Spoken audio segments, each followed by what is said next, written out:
She just said I'm lost and I don't know where I am and I need help. A 21-year-old suspect behind bars and the 13-year-old girl he allegedly abducted is back with family members. What we know about this developing story just ahead. I'm tracking incoming clouds and warmer weather to kick off your weekend. The latest temperature trends coming your way. Officially 3 weeks into the federal shutdown, and an area business owner is doing his part to lend a hand and a loaf. Started thinking if there was something I could do. How Great Harvest Bread Company is helping anyone working without pay. KIMT News 3 at 10 starts right now. KIMT News 3, coverage you can count on. This is KIMT News 3 at 10.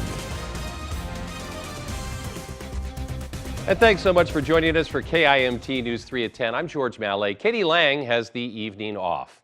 First tonight, the story making headlines all across the nation. Just over 24 hours ago, authorities in Wisconsin announced 13-year-old Jamie Kloss had been found. Tonight, we're learning new developments about what happened leading up to her 88-day disappearance. 21-year-old Jake Patterson is charged with homicide and kidnapping in the case. Authorities say in the early morning hours of October 15th, Patterson broke into the Kloss home in Barron, Wisconsin, shot and killed Jamie's parents with a shotgun, and took her. And that brings us to last night. Nearly 3 months after her abduction, Jamie was found wandering the small rural town of Gordon, about 65 miles north of Barron. How she escaped is still a mystery tonight, but Patterson was apparently driving around looking for Kloss when he was arrested. Jamie is the hero in this case. There's no question about it. And she's the one that helped us break the case. Tomorrow, CBS's 48 Hours will have a special 1 hour on Jamie's disappearance and return. You can catch that tomorrow evening at 9 p.m. right here on KIMT News 3. Well, the partial government shutdown is now 3 weeks old, and Saturday will become the longest in U.S. history. Hundreds of thousands of federal workers aren't getting paychecks today, and neither congressional Democrats nor the president appear ready to make a deal. President Trump is urging lawmakers to fund a wall on the U.S. southern border now. We have a country that's being invaded by criminals and by drugs, and we're going to stop it.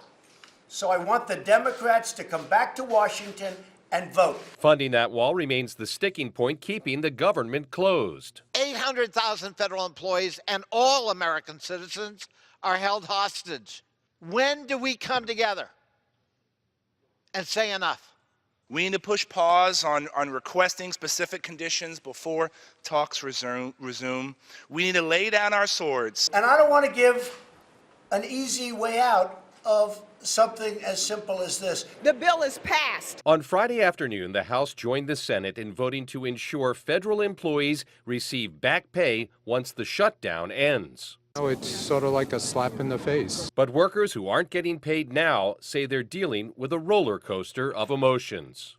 We don't know how long it's going to last. We don't know, when we're going to get our next paycheck and how we're going to be able to pay our bills. About half of federal workers who aren't getting paychecks, including those on the border and in the TSA, remain on the job.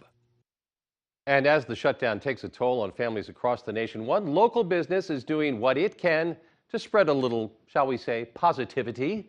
The Great Harvest Bread Company in Rochester has this shelf right next to the front door with a sign reading, "If you're strapped for cash because of the shutdown or any other reason, help yourself to a free loaf." The owner telling us usually the day-old bread goes to food shelves, but until the government's back up and running, the day-old bread will be available to anyone who needs it.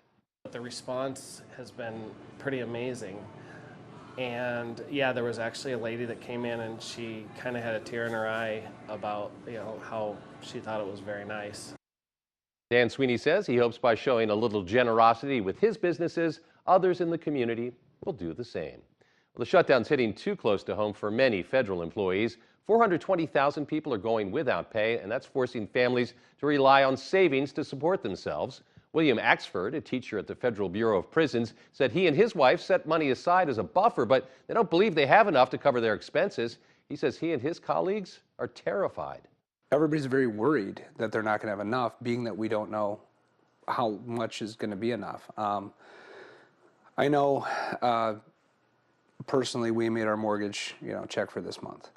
If this goes for another month, that next mortgage check's going to be tough. Credit unions, including Space Coast Credit Union and Launch Federal Credit Union, are offering interest-free loans to federal employees who are in need of help. Well, we've made it to the weekend, but can we expect snowflakes or sunshine? Let's find out. Let's go to KIMT News 3's Brooke McKivergan. She's handling weather duties tonight in the Storm Team 3 Forecast Weather Center. George, I'm tracking a whole lot of clouds, but some warmer temperatures coming up this weekend. Let's take a look at Storm Tracker Doppler radar. As you can see, clouds covering the entire coverage area. Let's take a look at our current temperatures, and we can thank those clouds, as you might not want to, but the reason that our temperatures are warmer than usual for the month of January is because those clouds are keeping us dry and keeping these okay temperatures around us in the area.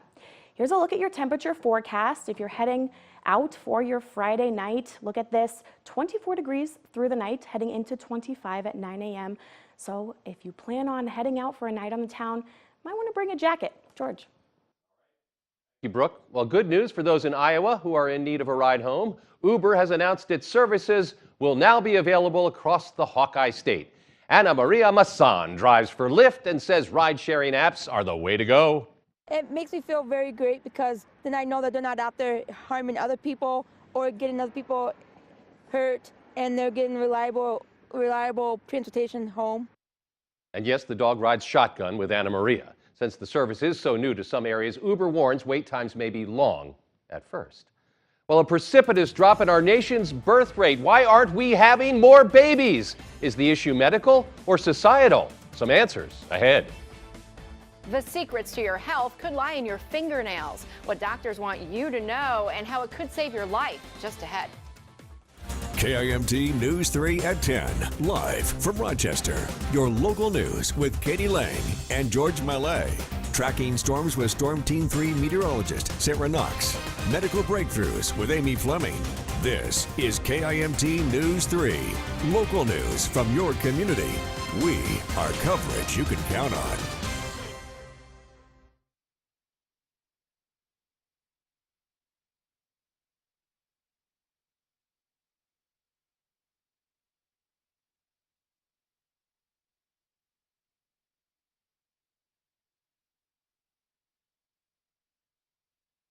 That's the fewest since 1987. That's also 92,000 fewer babies than the year before.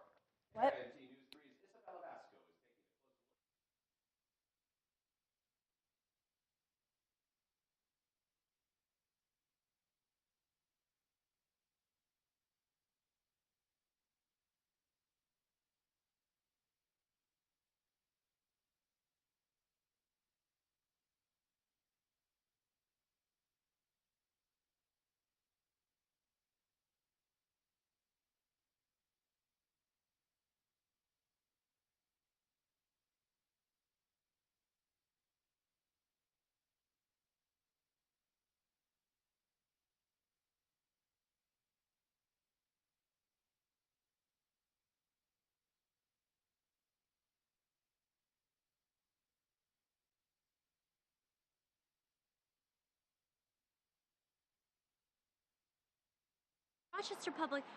The Rochester Public Library is a popular... Yes, I can. Can you hear me? Okay.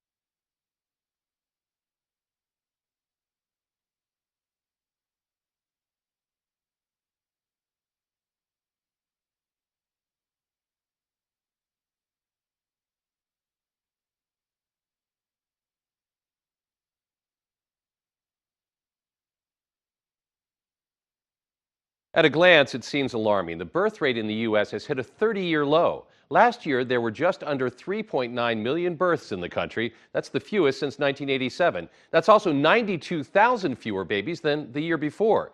KIMT News 3's Isabella Basco is taking a closer look at this dramatic drop. And Isabella, what are you finding out?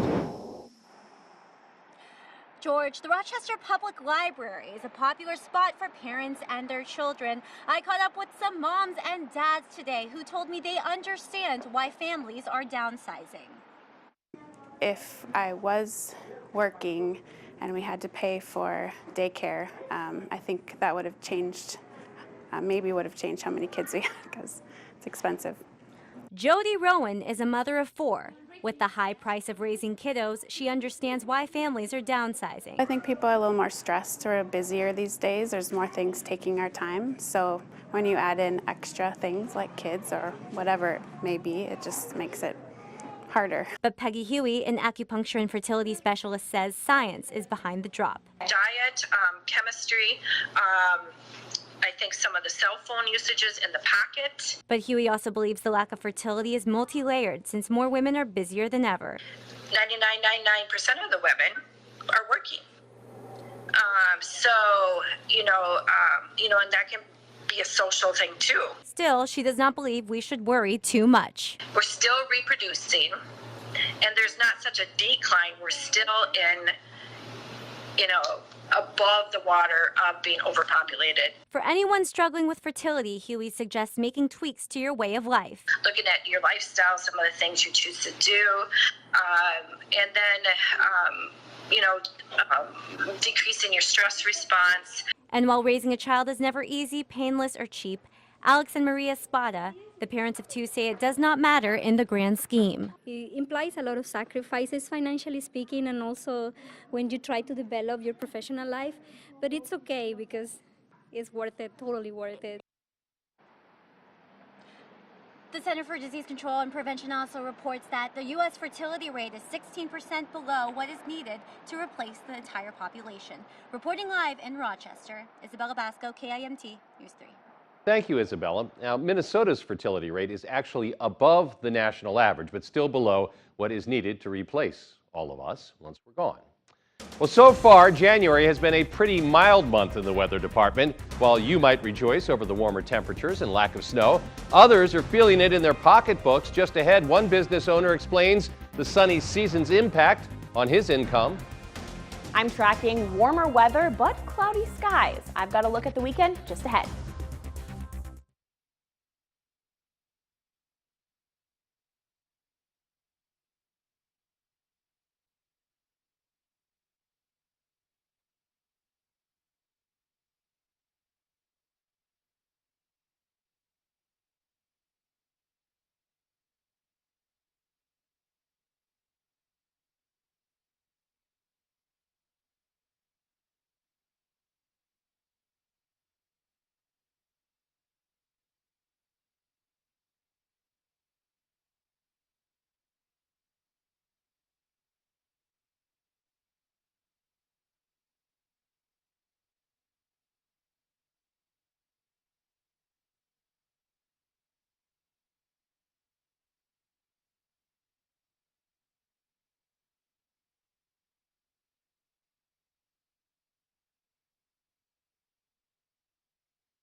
Well, some of us saw some sunshine today, but can we expect it to stick around for the weekend? Brooke McKivergan is here. She's handling weather duties tonight. George, no, we can't expect the sun to stay. I'm sorry. She shot my tees down right away. But we can expect the clouds to come in, and the clouds are okay because it's keeping our okay temperatures around. Like a blanket. Right, so we can thank the clouds. Let's take a look at our Rochester live eye in the sky. You can see, like I said, pretty mild temperatures. We're gonna be, I don't wanna say clear skies, but it's an okay, pretty calm night, nothing too crazy. But what you can't see here is the cloud coverage over the entire sky. Let's take a look at our Storm Tracker 3 Doppler radar. Again, cloud coverage over the entire viewing area. However, we can be okay with the clouds, as I said, because look at this down south. This is not going to be moving up north at all. We're not going to be seeing any of the precipitation coming from this, but I wanted to point it out to you in case you do plan on heading south this weekend towards Des Moines. If you do plan on heading, definitely plan to run into this. Might be a little speed bump. Let's look at our current temperatures. Again, we are warmer than usual for January. Rochester at 26, Mason City at 30 degrees, and let's take a look at our current winds. Pretty calm winds coming up from the southeast, but anytime we do see winds, big or small, they are going to affect our real field temperature. Here's your look at your current feels like temperatures. Rochester at 21 degrees, Forest City, a warm 30 degrees. Let's take a look at our clouds again, Sky Tracker 3. Again, clouds covering the entire viewing area. Some of us might have seen a little bit of sunshine today, but don't get used to that because as we move into tomorrow morning, again, clouds over the viewing area, but as I said earlier, we're not going to see any of this storm coming up our way, so let's be thankful for that. As we head into Saturday evening, clouds covering the area, but those clouds will start to thin out and leave us as we head into early Sunday morning at 10 a.m. Here's a look at your overnight forecast for tonight. We are way warmer than usual. Look at our normal low for this time of year, 8 degrees. Moving into our tomorrow's forecast, 31 degrees in Rochester and cloudy. Moving into tomorrow night, again, our normal low is 8 degrees, Rochester at 21. And here's a look at your 7-day forecast. I want to point out almost 40 degrees on Monday. That's warm. I'm going for a walk. Look at Friday. We are tracking an isolated light chance for snow, so be sure to stay with the forecast as we track that. George? All right, nice job, Brooke. While many people are rejoicing over this lack of snow this winter, others say they need snow to make ends meet. KIMT News 3's Brian Tappick is finding out how one plow driver is faring without his extra income. There's plenty of salt on the roadways. What there isn't much of? Snow. But who would have thought the amount of snow could spark its own debate? I kind of like it myself. It's pretty boring. While Judy Hoppus and Denny Best don't agree on the lack of snow. What about the snowmobilers? What about building snow forts? You can't even have a decent snowball fight. They're out taking advantage of the clean streets with a drive. For those like Delane Germanson of Mason City Autos. Usually December, January, we get a lot of snow, and car sales are usually down during them months, so I try to go out and plow snow. Germanson says this year is going fairly well for car sales, but he's no stranger to needing the snow to survive. Last year was a tough year for car sales, and snow removal wasn't like it, being in Iowa, you think it would be. With bills and licensing fees racking up, Best and Hoppus can set aside their differences on this one. And the poor guys that rely on moving snow for a living, they don't have a very good thing going right now either. Luckily for Delane, car sales are holding strong as he awaits one of the busiest times of the year, tax season. In Mason City, Brian Tappick, KIMT News 3. Well, we took to Facebook to find out what you think of this lack of snow in the January. 34% of viewers say it really doesn't feel like winter. The other 66% say it is just amazing. Take a quick look at your fingernails. Do you see any ridges, chips, or are there discoloration? As Mayo Clinic News Network's Vivian Williams explains, the condition of your fingernails may offer clues to your overall health. Your fingernails are clues to your overall health. Many people develop lines or ridges from the cuticle to the tip. Those are actually completely fine and just a part of normal aging. But Dr. Rachel Meese says there are other nail changes you should not ignore that may indicate liver problems, kidney problems, nutritional deficiencies, and other issues. Here are 6 examples. Number 1 is pitting. This could be a sign of psoriasis. 2 is clubbing. Clubbing happens when your oxygen is low and could be a sign of lung issues. 3 is spooning. It can happen if you have iron-deficient anemia or liver disease. 4 is called a Bowes line. It's a horizontal line that indicates a previous injury or infection. 5 is nail separation. This may happen as a result of injury, infection, or a medication. And 6 is yellowing of the nails, which may be the result of chronic bronchitis. For the Mayo Clinic News Network, I'm Vivian Williams. Doctors say it is easy to forget about taking care of your nails, so they add it's just important to keep them clean, healthy, and strong. In Studio 3, Amy Fleming, KIMT News 3. Well, it's been a busy night on area basketball courts. We have team coverage of all the hoops action, beginning with Corey Bend, who put a lot of miles on the KIMT sports buggy tonight.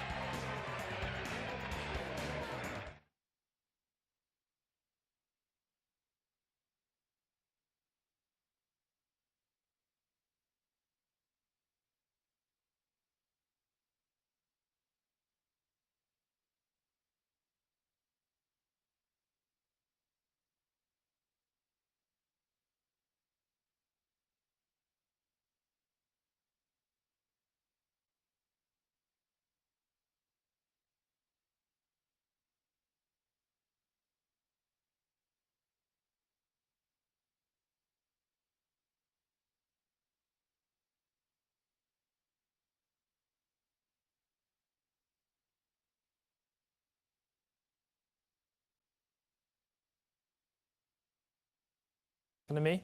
Yeah. Yeah. What?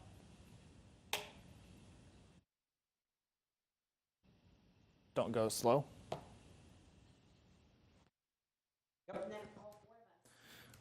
Mic check, 1, 2, 3, check, check, check. How we sounded? All right.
Corey Bend's with us now. He's something of a renaissance man. Not only does he go out and cover sports for us, he directs our newscasts. That's right, George. We start off with the basketball action tonight with the Dover Iota Eagles hosting the Caledonia Warriors. Both teams enter tonight winners of 5 of their last 7 games, and both are currently in the running for their conference championships. Both teams got the offense rolling early. Haley Jennings to Heidi Bolduan for a Warriors 3. The Eagles on the break, some nice passing here, and Lindsay Field finds Kylie Lacey for the lay-in. Then, off a miss, Katie Tornstrom with the strong move to get the bucket. And then Field gets a 3 from the wing to fall, but it wasn't quite enough for the Eagles. Caledonia gets the road victory, 75-60. Elsewhere, the St. Charles Saints hosting the Fillmore Central Falcons, and this one was a shootout. Megan Shanahan with a pass to Ellie Welch, and she cashes in the layup. The Falcons retaliate with the outside shooting. Cassidy Broadwater hits one from the top of the key, but Shanahan was too much for the Falcons. She hits the corner three. Shanahan finished with 24 points to lead all scorers. The Saints win 73-66. And now for a look at some of the night's best boys hoops from North Iowa. Here's KIMT News 3 Sports' Caleb Gillock. Caleb, take it away. Hey, thank you, Corey. It was a big battle in the top of Iowa Conference tonight as West Fork played host to Rockford. And this would be a back-and-forth battle between the two teams. We start in the fourth quarter where Jake Stout spins down the lane and picks up the and one to extend the Rockford lead. West Fork won't back down. The three is up and in for Ian Latham, and we have a two-possession game. Rockford wants to play fast-tempo ball. The layup by Jared Marth is no good, but Max Rooney, he gets the putback.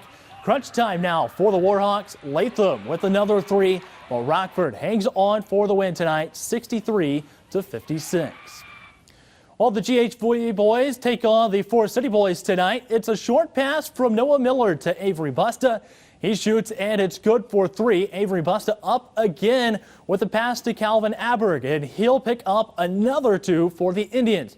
Busta just can't stay out of the spotlight tonight, making another pass to Noah Miller, and it's another two for them. GHV finally gets a play with James Betts passing off to Landon Dahlbeck for two. Forest City goes on to win tonight 64-52. When we come back with more hoops action, it's a Rochester rivalry as the Century Panthers host the John Marshall Rockets. Catch the highlights when sports continues next.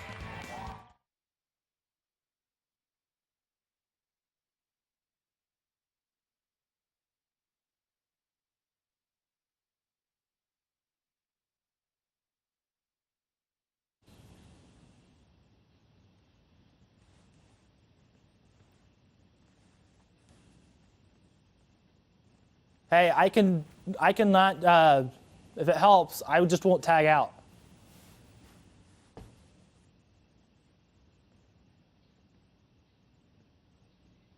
Okay. What were you saying about Zach now?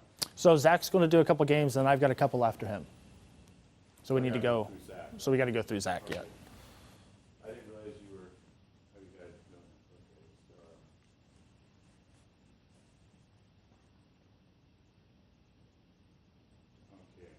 Okay. Can you give me a cue? Yeah, you know it comes straight out to you, right? Yep. Okay. Thanks, Zach.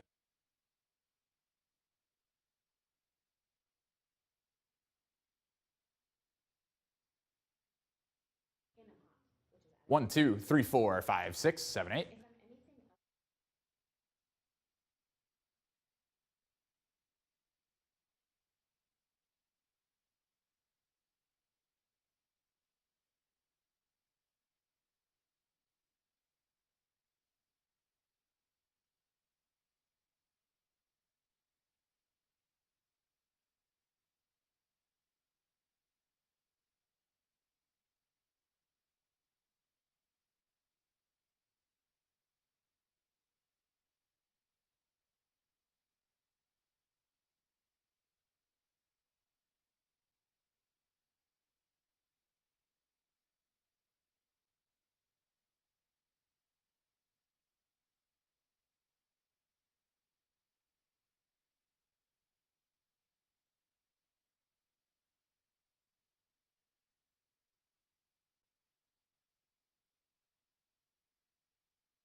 Matthew Hurt went off again, 43 points and 23 rebounds. This was the game everyone wanted to see. There was not an empty seat in the house. Century, they're down coming off the break, but Kobe Sinclair hits the Kobe, a three-pointer, and that will pump up the crowd. But this was the play of the night. Matthew Hurt to Colt Dyer, back to Hurt for the alley-oop. Rockets are turning the tide here. But Jack Fisher, he had 43 points the other night. He drives through three different defenders and gets the roll. Panthers are fighting back, but Dyer hits Hurt again in the post. Hurt is too good and too tall. John Marshall wins the city rivalry 84-48. Same matchup at 7:30. The band is getting tuned. Lily Meister to Katie Hurt. Hurt posts up and gets the hook shot to go. The younger Hurt would put the game out of reach in the second quarter. The freshman hits the three-pointer. But the Panthers, they had a hard time putting up points. But Jordan Sutton here, she's going to pick up the loose ball, and it gets off the glass and an in. But then Hurt again draws the foul inside the paint. She gets the roll. Rockets win the doubleheader. Schaefer hosting Grand Meadow. Ethan Lane to Ethan Gilbert. The double E combo has Grand Meadow up going into halftime. Lions down 12, but Mitch Sanger with the outside J, and Schaefer is within 9 points. Three ball is working for the Lions. Dane Bothan with the three as Schaefer tries to get the comeback bid going. But look at this pass upcoming here by Ethan Lane. He hits John Baldus. John Baldus hits the shot in the layup. Superlarks win big. And Lord Girls hosting Cannon Falls. This was the Alyssa Usby show. Off a steal, the senior gets the pass and hits the contested layup. Eagles grab another steal. Margaret Rogers, she's leading the charge. She gives it to Usby again, who's there to finish it off. Lord started this game on a 12-2 run, but the Bombers, they're trying to come back. Belle Freeberg slices through the defense and gets the roll, but the Eagles were too good in this one. Caroline Adamson hits the three. Lord wins big. The GHV girls played at home tonight, taking on the Forest City Indians. Up first, Maddie Williams takes this one right to the basket and picks up two. The Forest City Indians answer back. We can do that too. Kaylin Knutson will get a pass to Noelle Jones, and it's good. Kelsey Cook takes another one to the basket and picks up two more for the Indians. Forest City will take this one on the road tonight, 62-51. And the Clear Lake Lion girls are taking on the Hampton-Dumont Cal Bulldogs at home tonight. Lauren Meter will take the ball first with a pass to Casey Ayers. It's good for three. The Lions answer back.